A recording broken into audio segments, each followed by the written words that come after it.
وبركاته. إن الحمد لله نحمده ونستعينه ونستغفره ونعوذ بالله من شرور وسيئات أعمالنا. من يهده الله فلا مضل له ومن يضلل فلا هادي له. وأشهد أن لا إله إلا الله وأشهد أن محمدا عبده ورسوله. أعوذ بالله من الشيطان الرجيم. بسم الله الرحمن الرحيم. يا أيها النبي جاهد الكفار والمنافقين واغلظ عليهم ومأواهم جهنم وبئس المصير. صدق الله العظيم. عن حذيفة رضي الله تعالى عنه قال: أن النبي صلى الله عليه وسلم قال: والذي لا نفسي بيده لا تأمرن بالمعروف ولا تنهون عن المنكر أو لا يعشاكن الله أن يبعث عليكم عذابا من عنده ثم لا تدعنه ولا يستجاب لكم. رواه الترمذي. يا أيها الذين آمنوا صلوا عليه وسلموا تسليما. اللهم صل على سيدنا مولانا محمد وعلى آل سيدنا اللهم صل على سيدنا مولانا محمد وعلى آله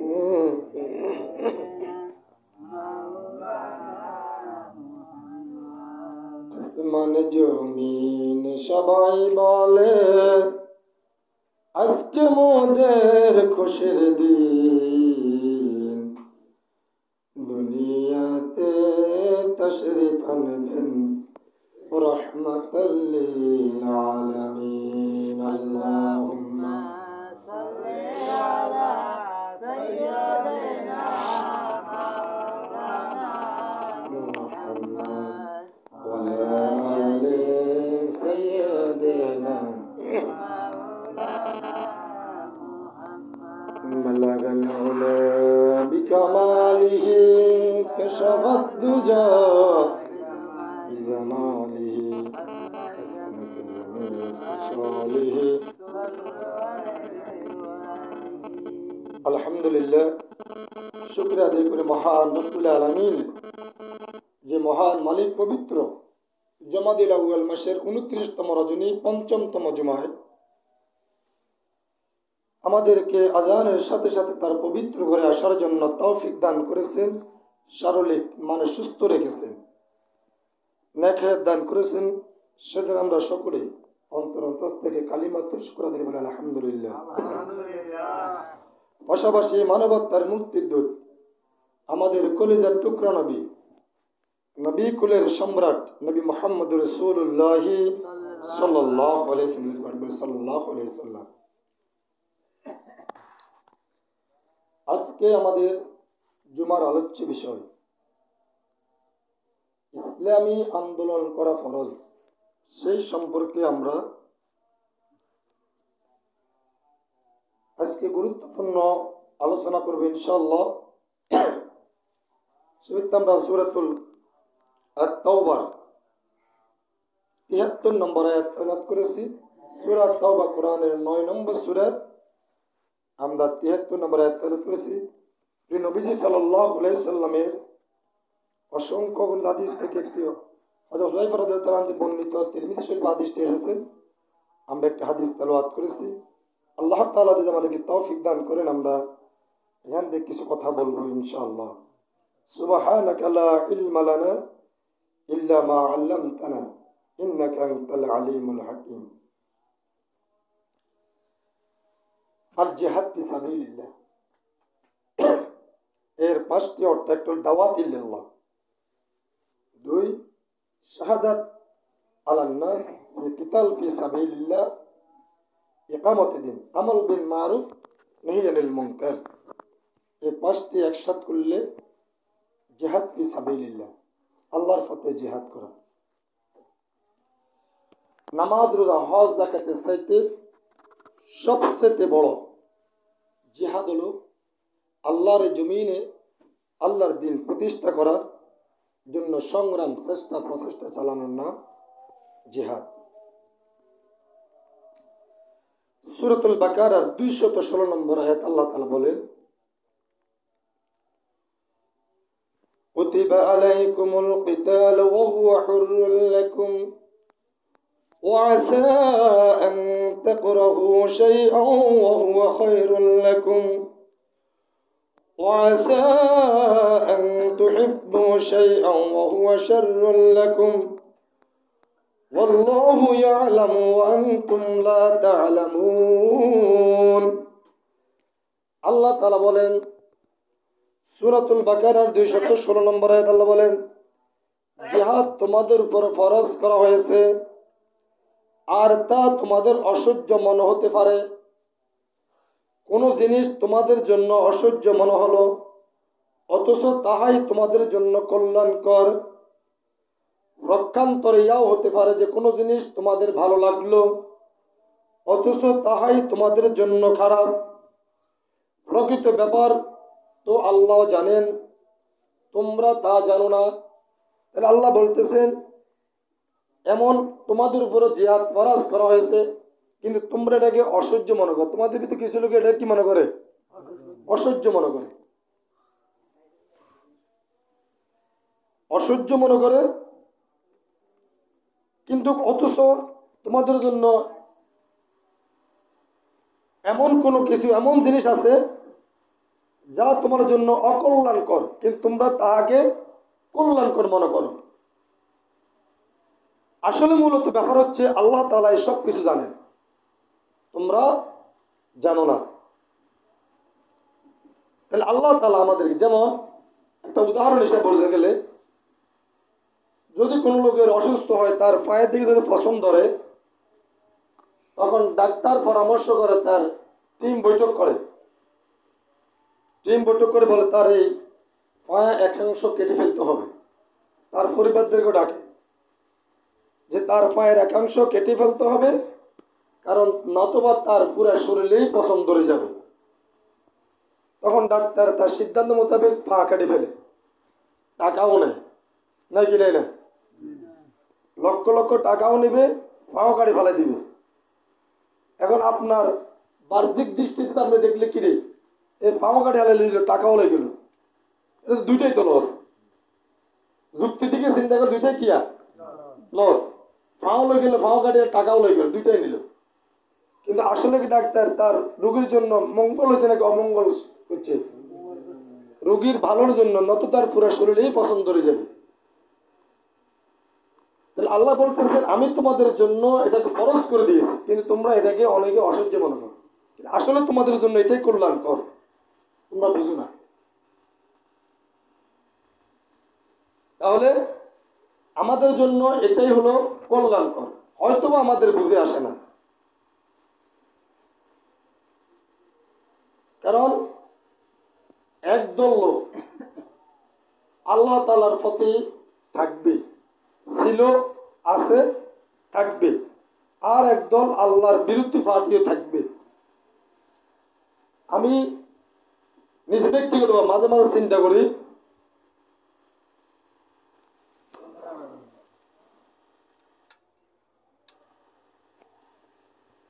যদি নামাজ পড়তে কেউ বাধা দিচ্ছে না, রোজা রাখলেও কেউ বাধা দেয় না, হজ করলো কে বাধা দেয় না, কিন্তু যখনই আল্লাহর জমিনে আল্লাহর দিন প্রতিষ্ঠা করা হয় তখন কেন বাধা দেয়? পরে নিজে নিজে একটা অর্থ খুঁজে ফেলাম, যদি একটা ঘোষণা আসতো যে যারা 1 বছর অথবা 6 মাস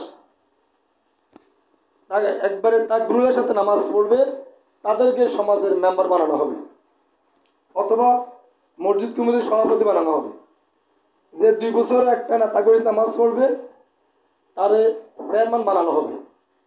যে 3 বছর পড়বে তারও উপজেলা চেয়ারম্যান বানানো হবে। যে 4 বছর 5 বছর পড়বে তাহলে এমপি মন্ত্রী বানায় দেওয়া হবে। যদি এ ধরনের একটা ডিক্লেয়ার আসতো তো দেখতেন মসজিদের সামনে অস্ত্র লয় গুন্ডা বাহিনীরা রেডি থাকতো কি থাকতো না? কারণ কয় যদি এ তো আজকে বছর ঘুরে গেলে কিন্তু আঙ্গ মসজিদ কমিটির সভাপতি হয়ে যাবে অথবা আঙ্গ ওয়ার্ড মেম্বার হয়ে যাবে, তাহলে এর নামাজ পড়তে দেওয়া যাবে না। কোনকে আসা যদি নামাজ উঠতে যায়, আরে আয় 1 গুন্ডায় যথেষ্ট, 10 বার 20 বার আয় হামালি আলামু, কোনো গুন্ডা আমি আমার মতো গুন্ডা থাকতে নামাজ পড়তে দেওয়া হবে না। কারণ এ যদি নামাজ পড়তেই পারে তাহলে এ তো বছর ঘুরে আনলে মেম্বরে যাব, তাহলে আমি মানি না। যদি এই ধরনের প্রতিযোগিতা হইতো তাহলে কিন্তু নামাজ পড়তে বাধা দিত কি দিত না। কিন্তু এই জন্য এখন ওই এটা তার প্রতিযোগিতা নাই হিসেবে আর দেয় না আর কি। যদি রমজান মাসে যে কেউ যদি 30টা রোজা পরিপূর্ণভাবে হক আদায় করে থাকে তাহাকে আমাদের এই এলাকার মাতাব্বর বানাই দেওয়া হবে। তখন দেখতেন এর ফিটে বাঁধে তুই তো সেন্টার লাগবে, ইজান ইফতার না খাইতে, ইজান সেরি না খাইতে পারে, ইফতার না করতে পারে, করলে তুই না তো হয়ে যাবে। এই জন্যই ওই জালিমেরা এদিকে আর বাধা দিচ্ছে না, এদিকে এদের প্রতিযোগিতা না থাকার বাধা দিচ্ছে না। তো আমরা মানুষ এত সহজ হবে মসজিদ দুয়ার খোলা দেখতাম নামাজ পড়ে চলে যেতেন, এত সহজ।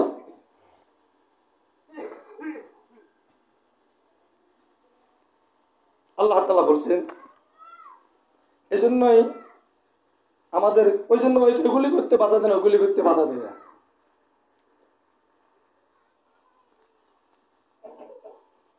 আল্লাহ তাআলা বলেন কাদের সাথে যুদ্ধ করবেন, সেটা সূরাতুল তাওবা কোরআনের 9 নম্বর সূরার 73 নম্বরে আল্লাহ বলেন ইয়া আইয়ুহান নাবিয়্যু জাহিদুল কুফফার ওয়াল মুনাফিকিনা ওয়াগলুদ আলাইহিম ওয়া মা'ওয়াহুম জাহান্নাম ওয়া বি'সাল মাসীর। হে নবী, কাফের ও মুনাফিকের বিরুদ্ধে পূর্ণ শক্তি দিয়ে আপনি জিহাদ করেন। তাহলে কাফের আর মুনাফিকের সাথে যুদ্ধ করার জন্য বলছেন আল্লাহ তাআলা। কে বলছেন? আল্লাহ তাআলা। তাহলে কাফের তো আমরা এক কথায় বুঝি যারা ইসলাম মানে না, কোরআন মানে না, তারাই কাফের। আর আল্লাহ বলছেন মুনাফিক ওয়াল মুনাফিকুনা, তাদের সাথে জিহাদ করেন। তাহলে মুনাফিক বলতে মুসলমান বুঝে যারা নামাজ পড়ে, হজ করে, যাকাত দেয়, কিন্তু আল্লাহর জমিনে আল্লাহর আইন প্রতিষ্ঠা তারা চায় না, তারা তো মুনাফিক। গত সপ্তাহে যারা আপনারা দেখছিলেন সোহরাওয়ার্দী উদ্যানে খতমে নবুয়তের একটি হয়েছিল, সমাবেশ হয়েছিল। ওখান থেকে সকলের দাবি ছিল যে কাদিয়ানীরা এরা এদেশে থাকবে, কোনো সমস্যা নাই, কিন্তু কাদিয়ানীদেরকে কাফের হিসেবে ঘোষণা করতে হবে রাষ্ট্রীয়ভাবে। যদি তাদেরকে রাষ্ট্রীয়ভাবে কাফের হিসেবে ঘোষণা করা হয় তাহলে তারা এদেশে থাকতে কোনো সমস্যা নাই, কারণ হিন্দু, খ্রিস্টান, বৌদ্ধ সবাই থাকবে, ওরাও থাকবে, কোনো সমস্যা নেই, কিন্তু তারা কাফের হিসেবে থাকবে। এই জন্য খতমে নবুয়তের একটা প্রোগ্রাম হয়েছিল গত সপ্তাহে আমাদের দেশে।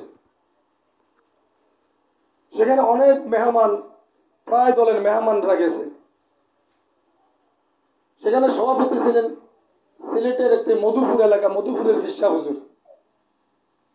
হুজুরের সকলকে বলছেন যে আপনারা যে রাজনীতিবিদ সকলকে তিনি বলছেন যদি আপনারা রাষ্ট্র ক্ষমতায় যান আপনারা কাদিয়ানীদেরকে কাফের হিসেবে ঘোষণা করবেন, এ কথা মাইকে বলবেন। সবাই বলেছে, শুধু একদল লোক বলে নাই, কয় না এটা আমি বলবো না, আমরা সংসদে গেলে তারপরে আইন পাশ করার মাধ্যমে যদি আইনে হয় তাহলে মানে ঘুরাই ফেসেন, তারপরে বলে নেন। লোকেরা বলতেছে আপনি বলেন যে আপনার রাষ্ট্র ক্ষমতায় গেলে তাদেরকে অমুসলিম ঘোষণা করবেন। কয় না, আপনারা এ কথা আমার মুক্তি বাইর করাইন না, এ কথা আমার মুক্তি বাইর করাইন না, এটা আইনের ব্যাপার, আইনে বুঝবে। তার সে বলতে পারে না। এখান থেকে কয়টা চিন্তা আসে, বলে কেমনে বলতে পারে না? কারণ কেউ যদি নিজে যদি ইসলাম না মানে, সে আরেকজনকে অমুসলিম ঘোষণা করবে কিভাবে? কাদিয়ানীদের এই দেশে মসজিদ মাদ্রাসা আছে না নাই? সবচেয়ে কাদিয়ানির বেশি বেশি প্রভাব হলো পঞ্চগড়ের দিকে, সবচেয়ে বেশি। আর অন্য দিকে আমাদের নোয়াখালী থাকলে হয়তো 1% থাকতে পারে, 2,000 একজন থাকতে পারে, এর বেশি আমাদের এদিকে নাই। 1000কে পাওয়া যাবে কিনা সন্দেহ আছে। তার উদাহরণ একটা, তারা 1000কে একজন পাইলেন আর কি। তারা কোরআনের সূরা আহজাব, কোরআনের 33 নম্বর সূরার 40 নম্বর আয়াতের একটি অংশ, শুধু খাতামুন নবীন, আমাদের নবী শেষ নবী, তারা এটা মানে না।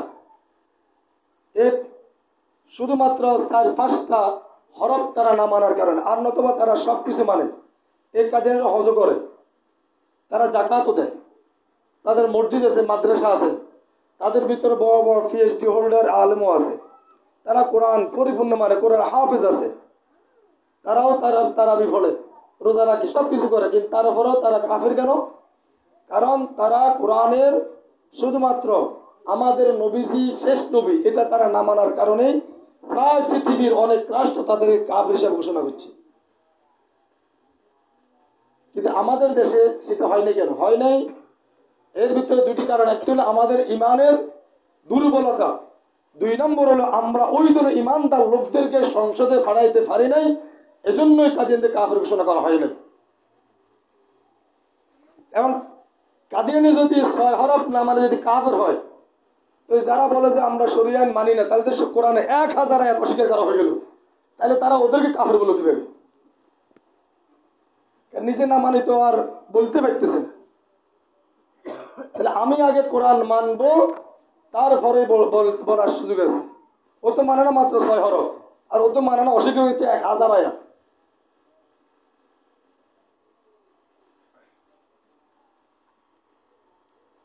আল্লাহ তাআলা বলছেন তাদের সাথে কঠোর অবলম্বন, কাফের এবং মুনাফিকদের সাথে হে নবী আপনি কঠোর অবলম্বন করবেন শেষ পর্যন্ত। ওয়া মাওয়াহুম জাহান্নাম, আর এই 2 পার্টির স্থান হবে জাহান্নামে। কোথায় যাবে? জাহান্নামে। ওয়া বিসাল মাসীর, আর তা অত্যন্ত একটি নিকৃষ্ট স্থান। জাহান্নামে একটি নিকৃষ্ট স্থানে ওই কাফের এবং মুনাফিকরা ওরা এখানে থাকবে। আল্লাহ তাআলা বলেন সূরা তাওবার 41 নম্বর আয়াত, ইনফিরু খিফাফান ওয়া thiqalan ওয়াজাহিদু বিআমওয়ালিকুম ওয়া আনফুসিকুম ফি সাবিলিল্লাহ যালিকুম খায়রুল লাকুম ইন কুনতুম তা'লামুন। তোমরা বের হয়ে পড়ো হালকা কিংবা ভারী সরঞ্জাম নিয়ে, আর জিহাদ করো আল্লাহর পথে নিজেদের জান ও মাল দিয়ে, এটা তোমাদের জন্য খুবই কল্যাণকর যদি তোমরা বুঝো। আল্লাহ বলেন তোমরা সংগ্রাম করো ভারী হালকা অথবা ভারী সরঞ্জাম নিয়ে আল্লাহর পথে, তোমাদের জান ও মাল দিয়ে, তোমাদের জান ও মাল দিয়ে তোমরা জিহাদ করো আল্লাহর পথে। কেন জিহাদ করবে? আল্লাহ বলছেন ইন্নাল্লাহা আশতারা মিনাল মুমিনিনা আনফুসাহুম ওয়া আমওয়ালাহুম বিআন্না লাহুমুল জান্নাহ। আল্লাহ বলছেন ইমানদার থেকে তাদের জান ও মাল আমি আল্লাহ ক্রয় করে নিয়েছি, বিনিময় তাদেরকে বিআন্না লাহুমুল জান্নাহ, তাদেরকে জান্নাত দিব। কি দিব? তারা আমাদেরকে জীবন দিছে কে? মাল দিছে কে? আল্লাহ বলছে জানো দিছে আল্লাহ মাল, কিন্তু এবার আল্লাহ কিনে নিয়ে তোমার তারা ক্রয় করে নিচ্ছি মুমিনদের থেকে। ইন্নাল্লাহা আশতারা মিনাল মুমিনিনা, মুমিনদের থেকে, কোনো মুসলমান থেকে বলে নাই। তাহলে মুসলমান মুমিন বেশ কম আছে না রে? মুসলমান হইলে হবে নাকি? কারণ কোন মুমিন ফজরের সময় ঘুমাই থাকতে পারে না, আর মুসলমান তো হাজার হাজার ঘুমাই থাকে না। তাহলে মুসলমান মুমিনকে একসাথে হচ্ছে নাকি? মুসলমান আর মুমিন এক কথা নেই। মুসলমান তো আইডি কার্ডে লিখলে সারা মুসলমান, এর কাজের বেলা কোনো খবর নেই। আল্লাহ বলছেন ইন কুনতুম তা'লামুন, তোমরা বুঝো। তাহলে এই যুদ্ধ ব্লেড পেপারের মাধ্যমেও হক আর বাতিলের যুদ্ধ হবে। কারণ যদি কোরআন ওয়ালারা আল্লাহ ওয়ালারা যদি যায় সেখানে কোনো চুরি ডাকাতি মারামারি হানাহানি সন্ত্রাস চাঁদাবাজি চলবে না। যার উদাহরণ হিসেবে আফগানিস্তান 2021 সালে আল কায়দা সংস্থা তারা রাষ্ট্র ক্ষমতা দখল করছে, সবাই তো জানে। আজ পর্যন্ত কোনো মিডিয়ায় কেউ শুনছেন যে আফগানিস্তানে 2 টাকার দুর্নীতি হয়েছে? কে শুনছে? কেউ শুনছেন খবরে? কেন? প্রধানমন্ত্রী থেকে মুফতি সাহেব একবারে চৌকিদার পর্যন্ত সব মুফতি মুহাদ্দিস দিয়ে ভরা, পুরো রাষ্ট্র চলতেছে ওইভাবে। তারা ছিল পৃথিবীর একদম গরিব লোক, আর এখন তারা পৃথিবীর প্রায়, সবাই আশা করতেছে হয়তো 2030 সালে আফগানিস্তান হবে পৃথিবীর 1 নম্বর অর্থের দিকে শক্তিশালী রাষ্ট্র। সুবহানাল্লাহ। কেন? তারা 2টি কারণ করছে। 1 নম্বর কারণ, তাদের দেশের টাকা বিদেশে পাচার হইতে পারিবে না। 2 নম্বর, তারা পৃথিবী থেকে সকল নেটওয়ার্ক বিচ্ছিন্ন করে দিয়েছে, ফেসবুক, ইউটিউব। এরা তাদের থেকে আবিষ্কার, তাদের দেশে চলবে, বিদেশের টাকা হবে না। তাদের অর্থ ব্যবস্থা তাদেরকে আজকে সচ্ছল করে উঠেছে। আর আমাদের অর্থ ব্যবস্থা সব চুরি করতে করতে আমার দেশের টাকা নেই। ছোট্ট একটি বাংলাদেশ, এই দেশের টাকা দিয়ে কানাডায় বাড়িঘর বানা হালায়, আমেরিকা 500টি বাড়ি বানা হালায়। কিভাবে বানা? টাকা কিভাবে আমার দেশ থেকে ধ্বংস করে দিয়েছে। প্রায় 30 লক্ষ কোটি টাকা 15 বছর 7 মাস আমার দেশ থেকে নিয়ে গেছে। নিয়ে যাওয়ার পরিণতি, টাকা তো যেগুলো দেশের বাইরে গেছে এগুলো কিছু খাইলে তেরবে, যেগুলো দেশে কিনে রেখেছে এখন এগুলি আর পারবে নাকি? পৃথিবীতে 295 বছর পর পৃথিবীর কোন জালেম শাসকের ফাঁসির রায় হলো 13ই নভেম্বর। 2025। আর আজ থেকে গত 13ই নভেম্বর আগে 295 বছর আগে এক জালিম শাসকের এবার ফাঁসির হয়। কি মনে করছেন? ইউটিউব সার্চ দেন, সব তথ্য বাইরে আসবে।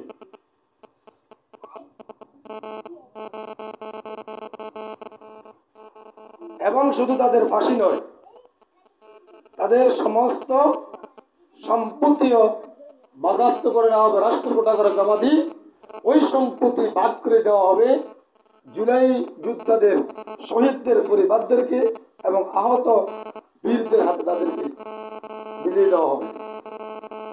তাহলে টাকা যে অবৈধভাবে কামাইছে, কামাই লাভ হয়েছে? হ্যাঁ, কামাই কোনো লাভ হয়েছে? আর চুরি করে থাকার কোনো সিস্টেম নাই। আইজক কাইলোক আনবে, বাঁচার কোনো সিস্টেম নেই। আইন, আন্তর্জাতিক আইনে দড়িয়ে ফাঁসি দেওয়া হবে। ওই চিটাগাংয়ের সালাউদ্দিন কাদেরকে যখন ফাঁসি দেওয়ার আগে দিয়ে সে বলছিল যে মাননীয় আদালত, এই ফাঁসির এই আদালতটা যেন ধারাবাহিকভাবে চালু থাকে, শুধু কয়েকজনের বিচার করে যেন বন্ধ না হয়। এমন এক সময় আসবে এই হাসিনা এই ভেড়া জালে এর ট্রাইব্যুনালে আটকে যাবে। গেছে কি যায় নাই? এখনো ভিডিওটা যারা অনলাইন চালায়, সালাউদ্দিন কাদের চৌধুরীর 1 মিনিট ভিডিওটা দেখবেন অনলাইনে পাশে।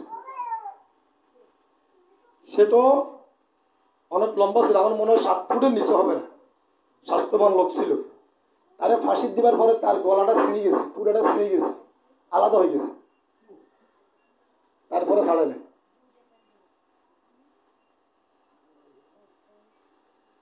আপনি কি মনে করছেন? ইন্ডিয়া থেকে যাকে আনেছে বজরুল হক মেজর, তাকে হাসিনা ঢুকে জেলখানায়, সে তার নিজ হাতে জবাই করছে। পাপ কত করতে থাকে। আমাদের প্রিয় কোরআন ফাঁকি আল্লামা বলছিলেন, যারা ক্ষমতায় থাকো ফুলের মালা পাও, ফুলের মালা পাই এত খুশি হইও না, কারণ ফুলের মালা আর ফাঁসির রশি দুটাই ফাঁসাফাঁসি।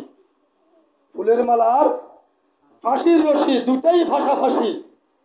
ফুল যখন জ্বরে যাবে ওই রশিটাই ফাঁসির জন্য যথেষ্ট হবে। তাহলে ক্ষমতা থাকা অবস্থা ফুলের মালা ছিল, এখন জড়ি গেছে। তাহলে এখান থেকে আমাদের শিক্ষা করা দরকার আছে না, যে ক্ষমতায় চিরকাল থাকে না, ফুলের মালাও চিরকাল থাকবে না। এই জন্য ক্ষমতায় যারা পাবে তারাও যেন এভাবে হাসিনা হয়ে না ওঠে। যদি হয় তাদের পরিণতি আরো খারাপ হবে। আরো কি হবে? আরো খারাপ হবে, আরো ভয়াবহ হবে। এত সোজা নয়। তারপরে অভিশপ্ত এই যে লোকগুলিতে ফাঁসি দেওয়া হলো, এইভাবে সবাই তারা শেষ তাদের অনেক ওসিয়ত করে গেছে। হাসিনার ফাঁসির পর পর অনেকগুলি ওসিয়ত বাইরে আসছে। যেমন সিটান পেট ময়দানে আল্লামা সাইদি বলছিলেন, আল্লাহ এই তাফসীর মাহফিল থেকে আমি বলি, যারা আমার এত বড় ক্ষতি করে ফেললো, তুমি তাদেরকে জাতির সামনে ল্যাংটা করে দিও, তাদেরকে বেজ্জতি করে, তাদের আমার অপমানের প্রতিশোধ তুমি আল্লাহ নিয়ে নিও। আল্লাহ নিছে কি নাই? নাই। আল্লাহ ওয়ালাদের অভিশাপ আজকে হাসিনা ধ্বংসের মূল। যারাই আলেমদের সাথে, কোরআন ওয়ালাদের সাথে বেয়াদবি করবে, তাদের পরিণতি হাসিনার চাইতেও খারাপ হবে। হযরত মুসা আলাইহিস সালামের জামানায় এক আল্লাহর ওলি ছিল, মুস্তাজাবুদ দাওয়া বলা হতে থাকে। মানে সে যে দোয়াই করতো, এই দোয়া আল্লাহর কাছে কবুল হইতো। কি হইতো? যাই কোথায় কবুল হইতো। ওই দেশের রাজনীতিবিদরা যখন নির্বাচনে খাড়াইব, তখন যাইয়ে হুজুর কাছে দোয়া আনতো। দোয়া আনলে মানে যে যত হাতিয়ে বাড়া দিত, তত তার বিরুদ্ধে দোয়া করলে দোয়া লাগিয়ে যেত, এতেও যেত। মানে আল্লাহ তার কোনো দোয়াই কি করেন নাই, ফিরান নাই। মুসা আলাইহিস সালাম যখন দাওয়াত দিচ্ছেন, আল্লাহ তাআলা দিন প্রতিষ্ঠার কথা বলতেছেন, তখন ওই ফেরাউনের গোষ্ঠীরা কয়, এই মুসা দাওয়াত দেয়, আজকে বাজারে যে যাবি মুসার কাছে, তার অবস্থা খারাপ হয়ে যাবে। আমি এক গুন্ডা থাকলে যথেষ্ট, সব ফিরে আলাম। কেন মুসা আলাইহিস সালামের জামানায় শুধু গুন্ডা ছিল, এখনকার যুগে গুন্ডা ফান্ডা নাই। গুন্ডারা হুঁশিয়ার, কারণ তোমাদের ফিত্ত, তোমাদের ওই পূর্বপুরুষ বাবারা নমরুদ, ফেরাউন, উত্তরসূরিরা, তারাও এভাবে গুন্ডামি করে আলেমদের সাথে বেয়াদবি করা পৃথিবীর থেকে বেজুর সাথে বিদায় হয়েছে। বাংলাদেশেও ফলায় যেতে হয়েছে। তোমরাও বেশি গুন্ডামি করবো না, তোমাদের ফলায় যাওয়ার সুযোগ পাইবাও না, পাইবাও না, নদীতে সাঁতরান লাগবে। তো যখন মুসা আলাইহিস সালাম যখন দাওয়াত নিয়ে আইতেছে, কয় মুসা আইছে কে রে, গুন্ডা বাহিনীর লোক করে বেগুন একসাথে। মুসা আইছে দাওয়াত দিতে আছে, মুসার দাওয়াতে বাধা দিতে হবে। সারাদিন বাধা দিয়েও কাজ হচ্ছে না। কি হয় না? সারাদিন কাজ হয় না। তো কাজ না হওয়ার পরে কয় হুজুর কাছে যাইতে হবে। কয় হুজুর আমরা দোয়া করেন দেন, মুসা দেন ধ্বংস হয়ে যায়। মুসা কি হয়ে যায়? মুসা কি আল্লাহর কি হয়? আল্লাহর নবী ধ্বংস হইব নাকি? হুজুর কয় রে, দোয়া যে করতে গেছিস বেড়া, মুসা তো আল্লাহর পয়গম্বর, দোয়া করলে তো বেড়া নিজে উল্টা ধ্বংস হয়ে যাবো। কার হুজুর হাতিয়ে বাড়াই দেবো, কি দিমু হাতিয়ে বাড়াই দেব। হুজুর দূর বেড়া, আচ্ছা আমি চিন্তা করে কম। এখন ওই আল্লাহর ওলি বলতেছে, এটা মনে মনে চাওয়া আর কি। চাওয়ালো রাউনি যখন রাষ্ট্রে যারা বসতো, তাদেরকে স্বর্ণের একটা মুকুট দেওয়া হইতো। কি দেওয়া হইতো? স্বর্ণের মুকুট দেওয়া হইতো। তো সে বলতেছে, যদি তোমরা আমার ওই স্বর্ণের মুকুটটা দাও উপহার হিসেবে, তাহলে দোয়া করুন। তাহলে কি করুন? দোয়া করুন। তো ঠিক আছে, দরকার হলো মুসা মরণ, কারণ মুসা যদি মরে যায় তাহলে আর মুসার উত্তর শিক্ষা থাকবে না। আমরা ক্ষমতা দখল করতে পারবো, আমরা চাঁদাবাজ টান্দাবাজ, জমিন দখল, বাড়ি দখল, গুন্ডামি ফান্ডামি, গাঁজা মদ ইয়াবা সব করতে পারবো, কোনো সমস্যা আর হবে না। কারণ আমাদের সব কিছু বাধা হলো মুসা আলাইহিস সালাম। তো হুজুর ঠিক আছে, আপনারা দিয়ে দেবো মুকুট দিয়ে দেবো। হুজুর তাহলে ঠিক আছে, দোয়া করুন। কি করবে? হুজুর দোয়া করতে গেছে, আল্লাহ হুজুর জিতবে একবারে ডাইরেক্ট নাবি চিন্তা লিয়ে আসে, কোনো চিন্তা নাবি চিন্তা লিয়ে দোয়ার ঠেলা আল্লাহ, আর কথা চলে না। আল্লাহ কয় কি রে, হকের বিরুদ্ধে দোয়া করলে দোয়া কবুল হবে নাকি? মুসা আলাইহিস সালাম আল্লাহর পয়গম্বর, তার বিরুদ্ধে দোয়া করে। এখন তার যা আমল সব বরবাদ, সে নিজেও বরবাদ হয়ে গেছে, তারা আর দোয়া করল। তাহলে যারা হকের বিরুদ্ধে যারা দোয়া করবে তাদের দোয়া কিয়ামত আগে এই দোয়া তাদের জন্য অভিশপ্ত হয়ে যাবে।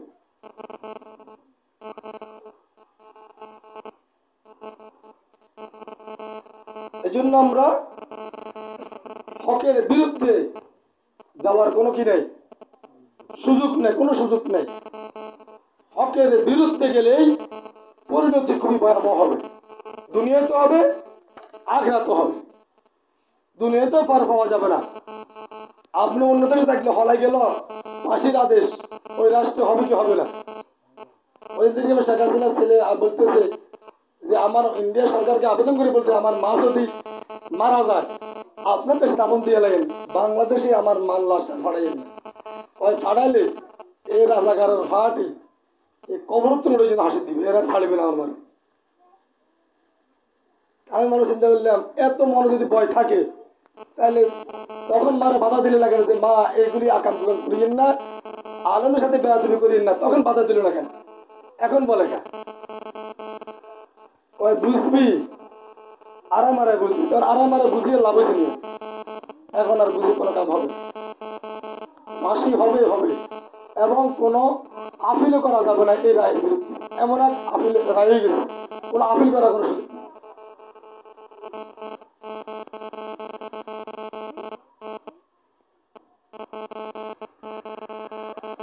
তাহলে এখান থেকে আমাদেরকে শিক্ষা গ্রহণ করার দরকার আছে না?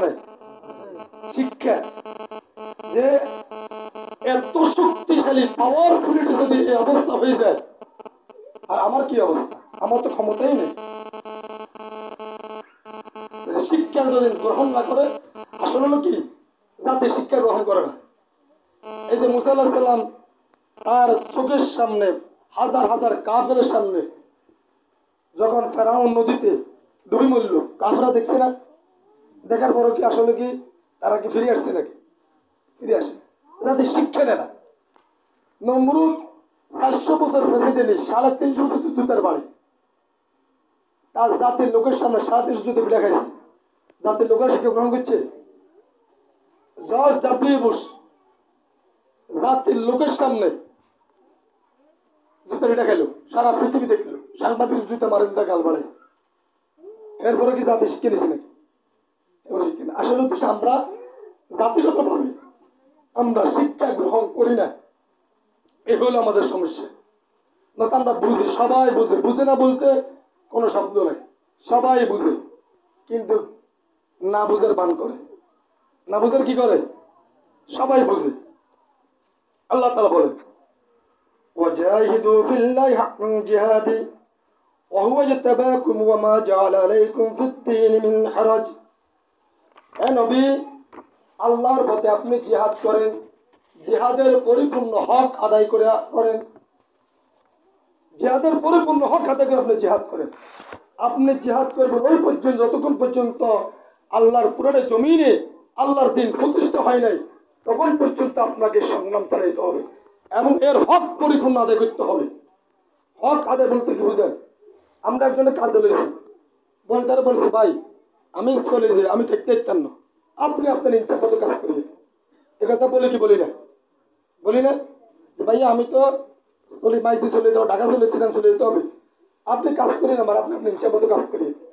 তার মানে বুঝায় যে আপনি যে কাজ যে লইছি আপনি হক পরিপূর্ণ হক আদায় করে কাজটা করি। আল্লাহ তার নবীকে বলছেন, হে নবী আপনি পরিপূর্ণ হক আদায় করে জিহাদ করে আপনার আল্লাহর পথে। কারণ তিনি আপনাকে এবং আপনার সাহাবীদেরকে তিনি বাছাই করে নিয়েছেন। আর দিনের উপরে তোমাদের উপরে আল্লাহ তাআলা রাসূল আপনাদের আল্লাহ তাআলা কোনো সংকীর্ণতা সাফাই দেন না। আপনি এটাকে বোঝা মনে করবেন না।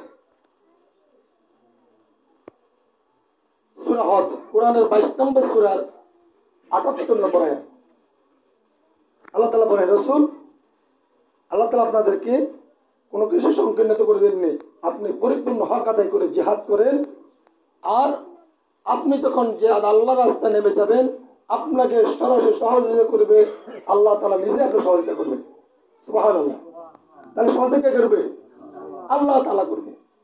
বদরের প্রান্তে 313 জন সাহাবী, কিন্তু ফেরেশতা 5000। কয় হাজার?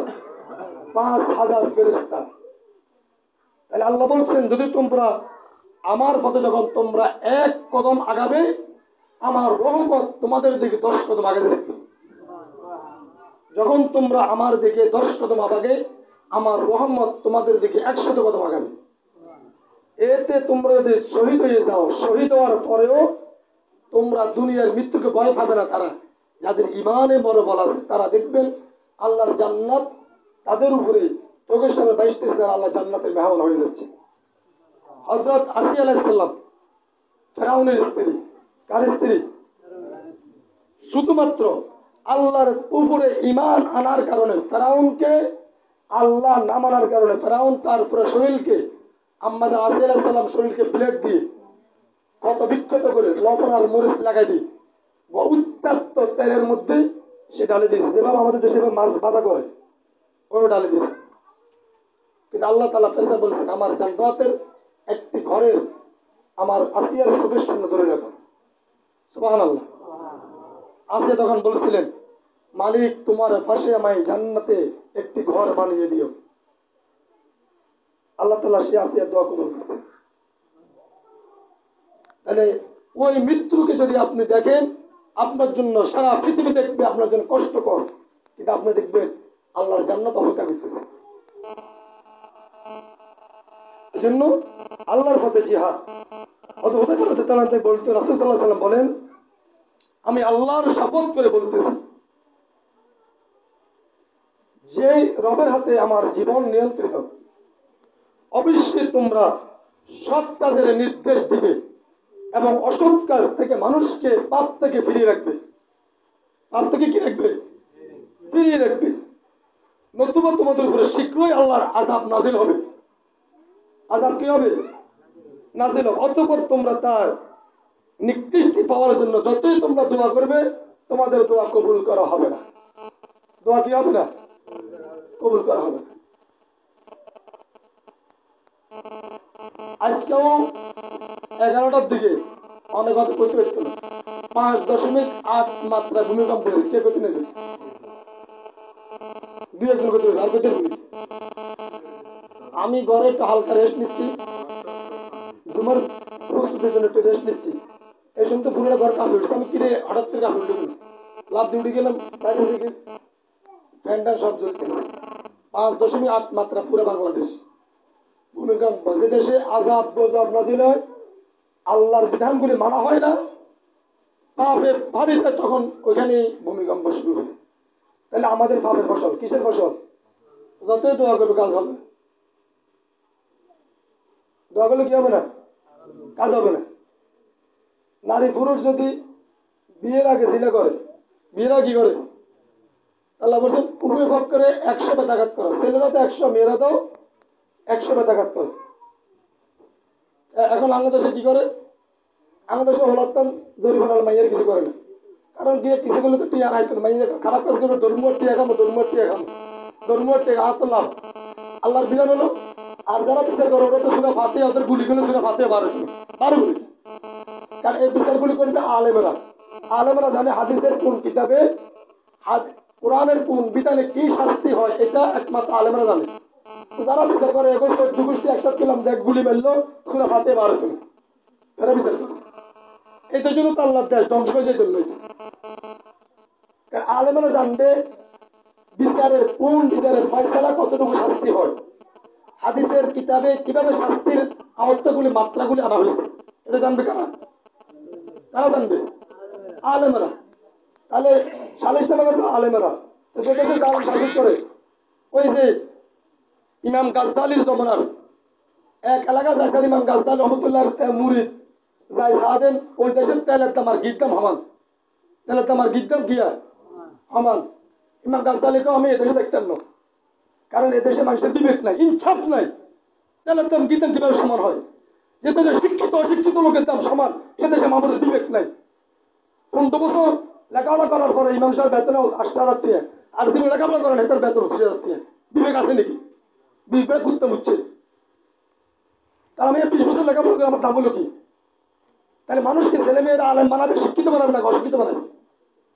অশিক্ষিত গেলে তো এর বেতন 30,000 টাকা 30,000 টাকা। আর 20 বছর লেখাপড়া করবে তার বেতন 10,000 টাকা।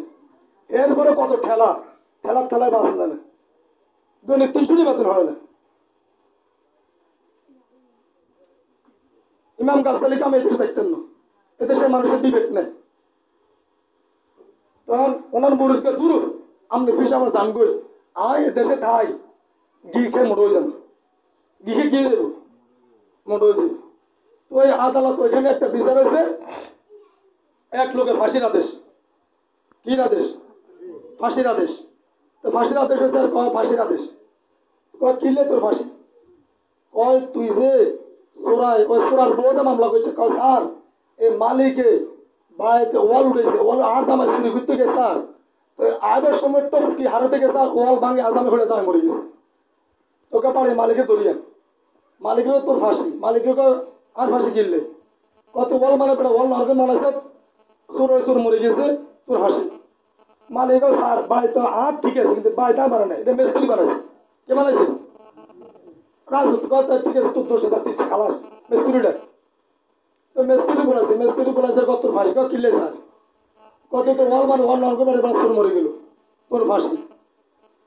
কয় স্যার আমি মিস্ত্রিটিকে বানাইছি, কিন্তু মশলা টসলা তো গুলছে হেল্পারে, দোষ তো আর নয়, নরম করে দিছে এলে এখনো ভালো বই বই না দোষ হেল্পারি। আর হেল্পারে ধর কয়েছে, তাহলে তুই যা কইসা হেল্পারে ধর, হেল্পারে ঢোকানো কি হেল্পার তোর ফাঁসি। তোর কি আর ফাঁসি? কত তোর ফাঁসি। ফাঁসি কইছে স্যার অপরাধ কি? কয় তুই এনে মশলার ভিতরে হানি বেশি দিছ, ওটা নরম হয়ে গেছে, এখানে শক্তই বয়ে গেলে তোর ফাঁসি হয়েছে, ওই চোর মরে গেল। কয় স্যার আপনি কয়েছেন হানি থেকে বেশি, ঠিক আছে। ওই হাতিয়ে লাগান দৌড় দিছে, ওই দৌড় দিবার লগে ডর হানি বেশি উড়ে গেছে। তাহলে যা তুইও যাবে, এবার ডাক হাতিয়েলা ডাক। হাতিয়েলা ডাকছে, হাতিয়েলা ডাক তোর ফাঁসি। কয় কিনলে ফাঁসি।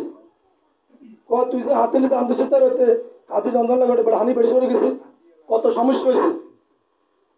এটা কইছে তাহলে যা তুইও যাবে। হাতিয়েলা কইছে কত সমস্যা কি? কয় স্যার বেডিকে নপুর হাত দিই এতে যন্ত্রণা হাঁটতেছে, আর হাতি দিয়ে দৌড় দিছে, ওরা ওই হেল্পার গাল লাগেছে, হেল্পার হানি বেশি গাল দোষ তো আর আন্ন। তাহলে বেডিরে ডাক, কেন ডাক বেডিরে তোর হাসি কিনলে কত যন্ত্রণা যেখানে হাত দিয়ে হাঁটলি কিনলে ও তোর হাতে দৌড়েছে, হানি বেশি হয়ে গেছে, সমস্যা ওর সর মরে গেল। কয় স্যার দোষ তো আর নাই। কি কিন্তু পায়ে দিয়ে ঠিক আছে, আগে বানাইছে। কে বানাইছে? স্বর্ণকারা বানাইছে। কথা তুই তাহলে তুইও বাদ, স্বর্ণকারা ডাক। এবার স্বর্ণকারের কত ভাষা কিনলে স্যার তুই যে বানাইছ, আর স্বর্ণকার তার কিছু করতে পারে না, এদের আর কোনো কথা আছে না। এই তো আর ওই দেশের নিয়ম ছিল ফাঁসির রশি আর যদি গলার লগে না মিলে তাহলে আর ফাঁসি দেওয়া হবে না। এখন সারাদিন ওই ইজে খাইয়া স্বর্ণকার যে এই ছিল সিকুনালি ইদের গলার মধ্যে আর লাগে না, এনে সারাদিন লিখে দিয়ে উঠে যায়, এটা কি রাশি দিন। তাহলে তুই বাদ। এবার রাষ্ট্রের ভিতরে টোকা কে আছে? গেড়ি মোটা আলা ইসারা টোকা টুকাইতে ওই ইমাম গাজ্জালীর মুরিদের হাওয়া গেছে, ইসা ওই ঘি খাই গেড়ি মোটা করে দিছে। মোটা করবার যখন ধরল ধরি তোর ফাঁসি। কিনলে এ কথা কইলে তোর ফাঁসি, এ কথা পঞ্চায়েত না। তোর শেষ ইচ্ছা কি এ কথা কো? শেষ ইচ্ছা হলো আর ফিসাব হলো দেখা করুন কার লগে, ফিসাব ইমাম গাজ্জালী দেখা করুন। ইমাম গাজ্জালীর আনা হলে যে কিছে গির কাহিনী কি?